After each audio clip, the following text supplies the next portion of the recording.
덩샤오핑, 개혁개방과 생존의 서사시. 중국의 근현대사는 피와 눈물, 그리고 인간의 상상력을 초월하는 놀라운 부활의 대서사시입니다. 수천 년 동안 찬란한 문명을 꽃피웠던 거대한 제국이 서구 열강과 일본, 제국주의의 포화 속에 모래성처럼 무너져 내렸고, 군벌들의 잔혹한 내전이 대륙 전체를 핏빛으로 물들였습니다. 그 폐허 위에 피어난 공산주의 혁명의 이념적 광풍은 다시 수억 명의 목숨을 송두리째 삼켜버렸지요.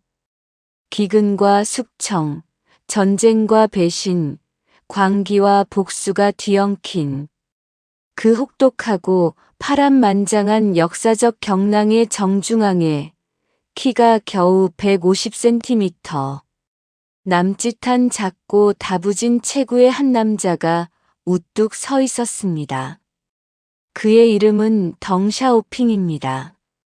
그는 평생을 대륙의 패권을 놓고 싸운 혁명가였으며 건국의 아버지 마오쩌둥의 가장 충실한 동지였습니다. 그러나 동시에 그는 중국 현대사에서 가장 잔혹했던 이념, 숙청의 소용돌이 속에서 3번이나 권좌에서 끌어내려지는 치욕과 굴욕을 겪어야 했습니다.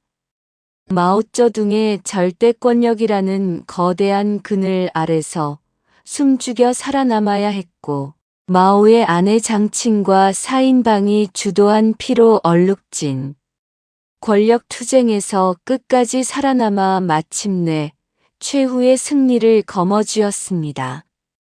권력의 정점에 오른 그는 이념의 차가운 감옥에 갇혀 굶주리고 피폐해진 중국을 가난과 혼돈의 늪에서 건져 올렸습니다. 오늘날 세계 경제를 좌우하는 지투대국으로 우뚝 선 현대 중국의 초석을 놓은 작은 거인.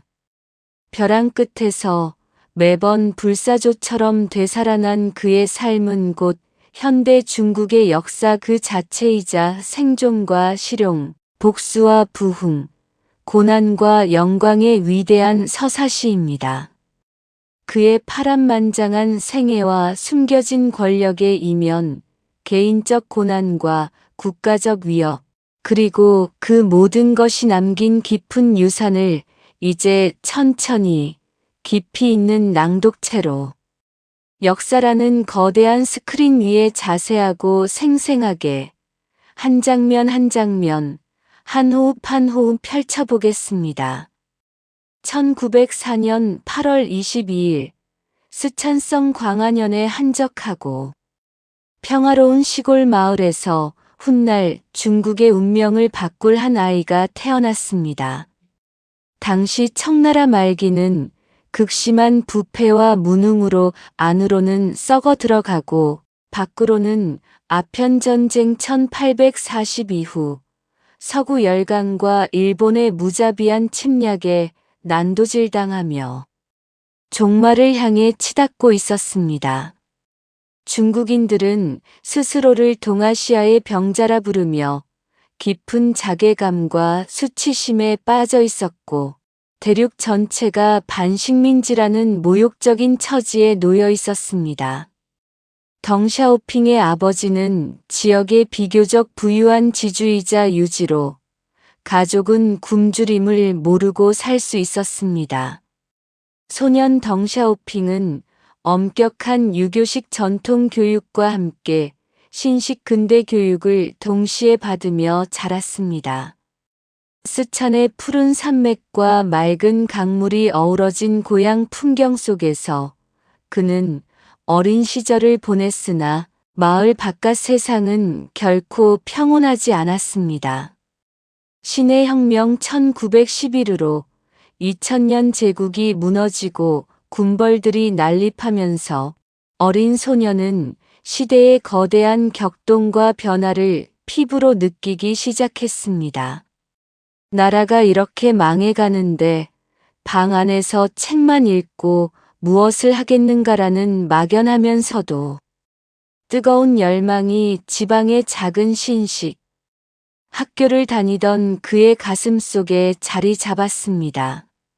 이 열망은 곧 그의 인생을 결정짓는 원동력이 되었으며 평생 그를 움직이는 불씨가 되었습니다. 1920년 불과 16세의 나이로 그는 인생을 바꾸는 중대한 결단을 내립니다. 당시 중국 지식인들 사이에 한창이던 근공검학 운동에 참여해 프랑스로 떠난 것입니다. 무거운 짐가방을 메고 좁은 여객선에 몸을 싣고 거친 바다를 건너는 여정은 단순한 유학이 아니라 생과 살을 건 거대한 모험이었습니다. 그러나 낭만의 도시 파리에서 그를 기다린 것은 잔혹한 현실뿐이었습니다. 제1차 세계대전 직후 유럽은 극심한 경제 불황에 시달리고 있었고 중국에서 온 어린 학생들에게 제대로 된 교육 기회는 거의 주어지지 않았습니다. 덩샤오핑은 학업을 포기하고 생계를 위해 전선 공장, 철강 공장, 구두 공장, 러노, 자동차 공장 등을 전전하며 하루 10시간이 넘는 혹독한 육체 노동에 시달려야 했습니다. 프랑스 기계의 거친 소음 속에서 차가운 철탑의 그늘 아래서 매일 밤 굶주린 배를 움켜쥐며 그는 눈물을 삼켰습니다. 자본주의의 가장 어두운 밑바닥에서 겪은 노동의 고통, 화려한 파리 거리 이면에 숨겨진 노동자들의 비참한 삶, 아시아계 이민자로서 당해야 했던 인종차별과 멸시는 그의 가치관을 송두리째 뒤흔들었습니다. 그는 책 속 이론이 아닌 거친 철판에 손을 베이고 공장의 매연을 들이마시며 온몸으로 자본주의의 모순을 체득했습니다. 이 시기의 경험은 훗날 그의 실용주의 경제 정책의 중요한 토대가 되었으며 이념보다 인민의 실제 삶을 우선시하는 실사구시 정신의 뿌리가 되었습니다. 파리의 겨울은 춥고 길었으며 그는 종종 동료들과 함께 빵 한 조각을 나누며 조국의 독립과 부강을 꿈꾸었습니다. 그 꿈은 결코 헛되지 않았습니다. 이 절망적인 타국 생활 속에서 그는 일생의 가장 중요한 귀인, 훗날 중국 총리가 되는 저우얼라이를 만납니다. 저우얼라이의 수려한 외모, 부드러운 카리스마, 정교하고 날카로운 논리의 순식간에 매료된 덩샤오핑은 그의 곁에서 사회주의 사상에 눈을 떴습니다. 두 사람은 파리의 어두컴컴한 지하실에서 밤을 지새우며 도탄에 빠진 조국의 미래를 논의했습니다. 덩샤오핑은 저우얼라이가 발행하던 기관지 소년의 인쇄 작업을 도맡았는데 철판을 긁어 등사기를 돌리는 솜씨가 워낙 뛰어나 동료들로부터 등사 박사라는 별명을 얻기도 했습니다. 파리의 지하 단칸방에서 피어난 두 사람의 우정과 동맹은 향후 반세기 동안 중국 대륙을 뒤흔드는 거대한 정치적 파트너십의 시작이었습니다. 저우얼라이가 세련된 전략가이자 외교가였다면 덩샤오핑은 거친 현장을 아는 실무자이자 조직가였습니다. 서로의 부족한 부분을 완벽하게 보완하는 관계였지요. 이 유대는 문화 대혁명의 풍랑 속에서도 서로를 지탱하는 버팀목이 되었습니다. 그들은 함께 프랑스 공산당 활동에도 참여하며 국제공산주의 운동의 물결을 직접 체험했습니다.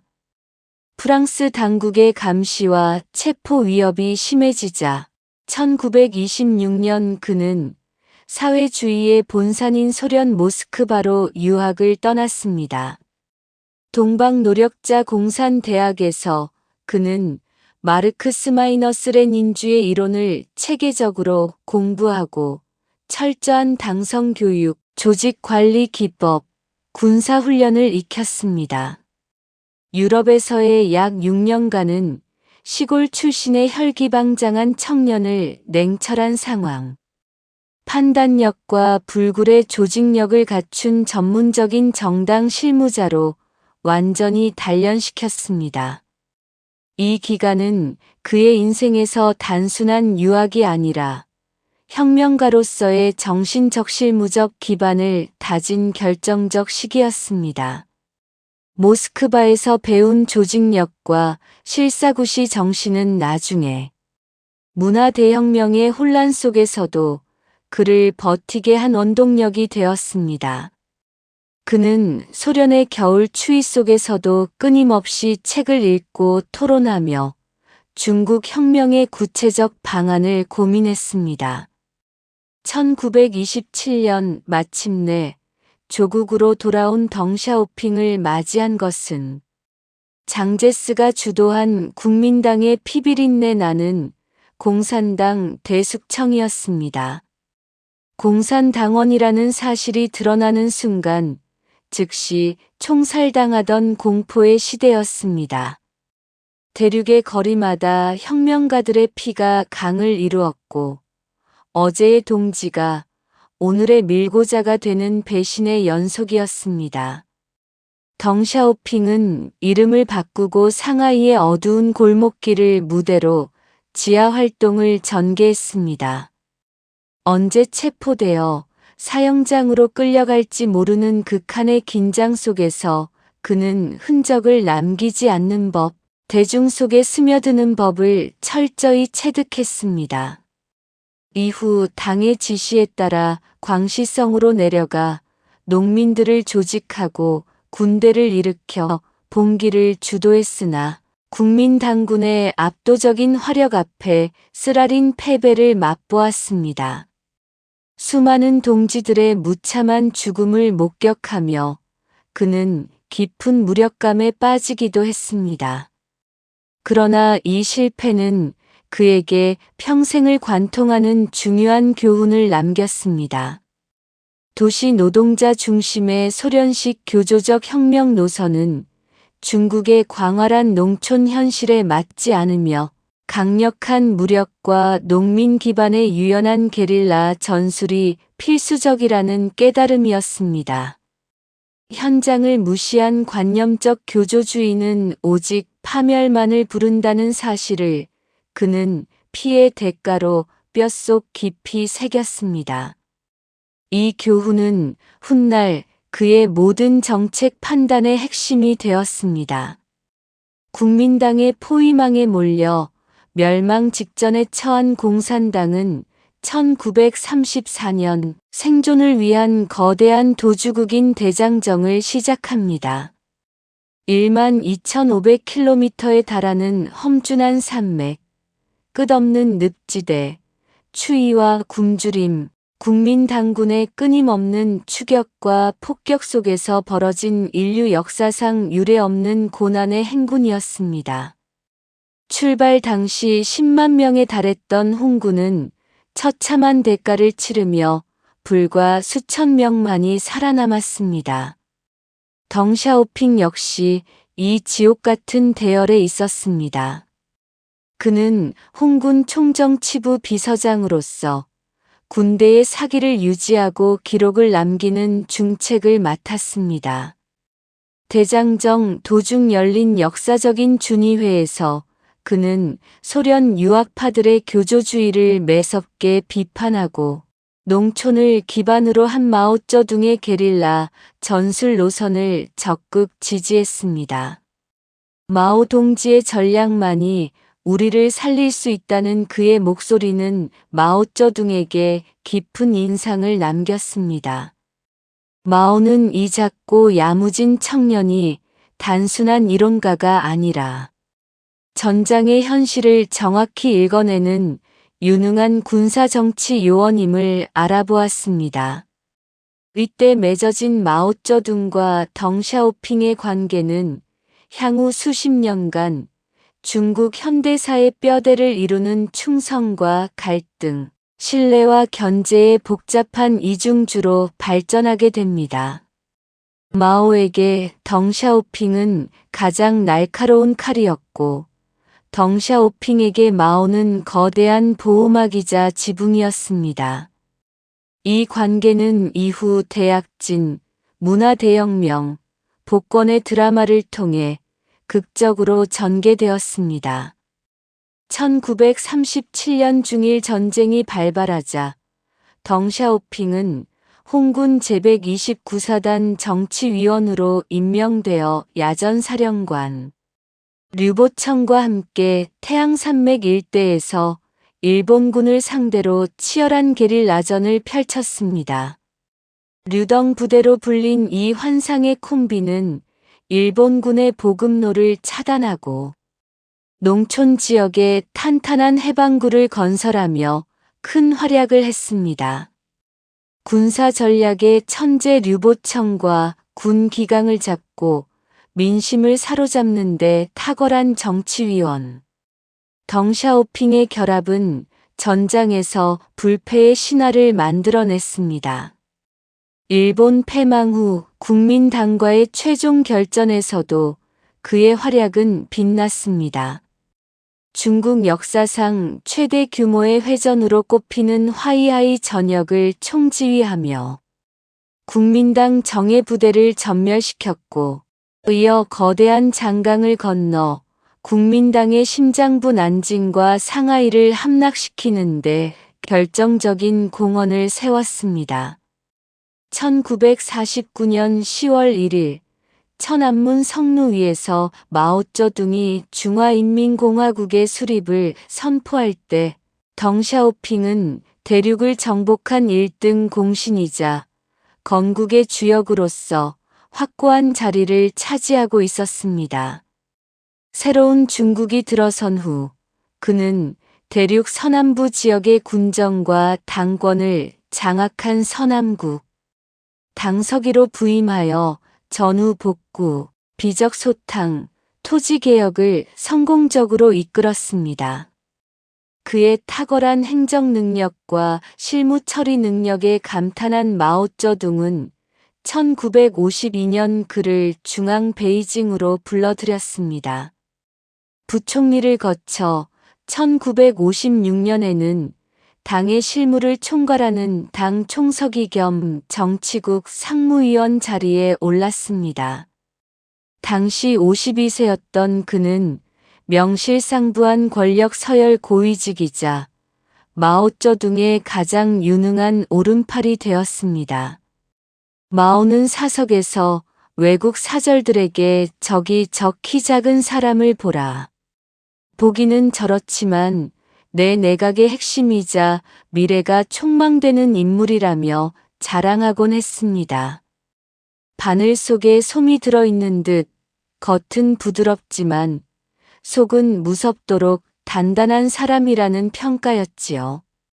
그러나 혁명 동지였던 두 사람의 관계는 거대한 국가를 경영하는 노선에서 점차 심각한 균열을 드러냈습니다. 1958년 마오쩌둥은 단기간에 영국과 미국을 따라잡겠다는 야심찬 목표로 초현실적인 대약진 운동을 선포했습니다. 모든 가정의 숟가락과 밥그릇까지 녹여 쓸모없는 철을 만드는 토법고로가 전국에 세워졌고, 농민들은 군대식 인민공사로 조직되었습니다. 마오는 자연의 법칙까지 지배하려 들며 참새를 박멸하라는 명령을 내렸고, 이는 생태계 파괴와 대규모 해충 창궐이라는 부메랑으로 돌아왔습니다. 결과는 인류 역사상 최악의 대재앙이었습니다. 통계 조작과 농업 생태계 파괴로 1958년부터 1962년 사이 무려 3천만에서 4천만 명에 달하는 인민이 굶어 죽었습니다. 마을마다 시체가 썩어나가고 가족이 파탄나고 인간이 인간을 잡아먹는 참혹한 비극이 대륙을 휩쓸었습니다. 이념의 순수성만을 강조한 정치가 어떻게 거대한 지옥을 만들어내는지를 보여주는 뼈아픈 증거였습니다. 베이징에서 처참한 보고서를 받아든 총서기 덩샤오핑과 국가주석 류샤오치는 깊은 절망과 분노를 느꼈습니다. 그들은 마오를 대신해 현실적인 경제 구제책을 추진했습니다. 인민공사를 축소하고 개인 텃밭을 허용하며 시장 경제 요소를 일부 도입한 정책이었습니다. 1962년 7월 당 중앙회의에서 덩샤오핑은 중국 현대사의 물줄기를 바꾼 유명한 발언을 합니다. 고양 스찬의 속담을 인용한 고양이 색깔이 검든 흰든 쥐만 잘 잡으면 좋은 고양이라는 흥묘백묘론이었습니다. 인민을 굶주림에서 건져낼 수 있다면 자본주의든 사회주의든 상관없다는 실용주의 선언은 마오쩌둥에게 정면 도전으로 받아들여졌습니다. 두 거인 사이의 이념적 골짜기는 점점 더 깊고 넓어졌습니다. 1966년 마오쩌둥은 자신의 카리스마를 이용해 홍위병들을 선동하며 문화대혁명의 서막을 열었습니다. 전국이 광기에 휩싸였습니다.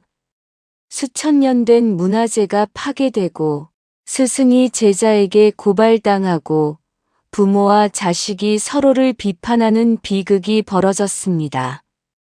덩샤오핑은 제2의 자본주의 길잡이로 낙인 찍혀 권좌에서 끌어내려졌습니다. 고깔 모자를 쓰고 거리로 끌려다니며 홍위병들의 구타와 모욕을 당했습니다. 류샤오치는 감옥에서 비참하게 죽었지만 덩샤오핑은 마오와의 오랜 인연과 군부 신망 덕에 목숨은 건졌습니다. 그러나 인간적 대가는 참혹했습니다. 1968년 베이징 대학 물리학과 학생이던 큰아들 덩푸방은 홍위병의 잔혹한 고문을 견디지 못하고 4층 창문에서 뛰어내려 평생 하반신 불구가 되었습니다.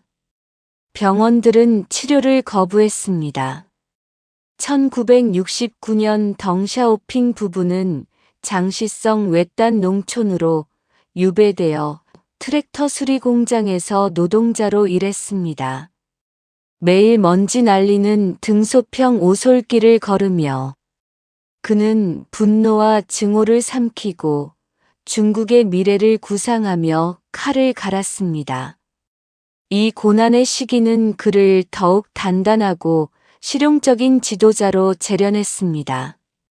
밤마다 휠체어에 앉은 아들의 다리를 주무르며 그는 중국을 다시 일으켜 세우겠다는 결의를 다졌습니다. 아내와 함께 농촌의 초가집에서 보낸 나날들은 그의 인생에서 가장 혹독하면서도 가장 성찰이 깊었던 시간이었을 것입니다. 문화대혁명의 혼란이 극에 달하자 마오는 실무 능력을 인정해 1973년 그를 부총리로 복권시켰습니다. 그러나 1976년 저우얼라이 사망 후 제1차 천안문 사태사 .5운동로 그는 세 번째 실각했습니다. 이 모든 것의 중심에는 마오의 네 번째 아내 장칭이 있었습니다. 상하이 삼류 배우 출신인 그녀는 4인방을 이끌며 무소불위의 권력을 휘둘렀습니다. 덩샤오핑은 그녀를 마오의 개라고 부르며 깊이 증오했습니다. 1976년 마오 사망 후 10월 6일 쿠데타로 4인방이 체포되었고 1980에서 81년 공개 재판에서 장칭은 나는 마오의 개였다. 주인이 물라고 하면 물었을 뿐이라고 외치며 저항하다 결국 비참한 최후를 맞았습니다. 덩샤오핑은 복수를 국가적 전환으로 승화시켰습니다. 마오 70% 옳고 30% 잘못이라는 평가로 마오의 유산을 부분 보존하면서도 새로운 시대를 열었습니다. 1978년 11기 삼중전회에서 그는 실질적 최고 지도자가 되어 개혁 개방을 선포했습니다. 농촌 가정 책임제 도입으로 농업 생산이 폭발적으로 증가했고 선전주하이 등 경제특구 설립으로 외국 자본과 기술이 물밀듯이 유입되었습니다. 1979년 미국 방문으로 미중 수교를 완성하고 일국양제를 통해 홍콩 마카오 반환의 기반을 마련했습니다. 1980년대 중국은 연평균 10% 이상의 고도 성장을 이루며 수억 명이 빈곤에서 벗어났습니다. 대륙 전체가 거대한 공장으로 변모했습니다. 그러나 1989년 천안문 사태에서 그는 단호한 군사 진압을 선택했습니다.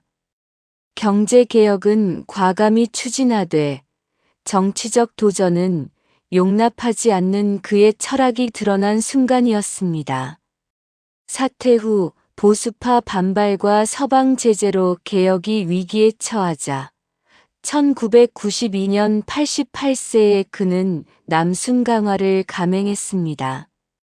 선전주하이 등을 시찰하며 성이 사회주의인지 자본주의인지를 논하지 말라고 외쳤습니다.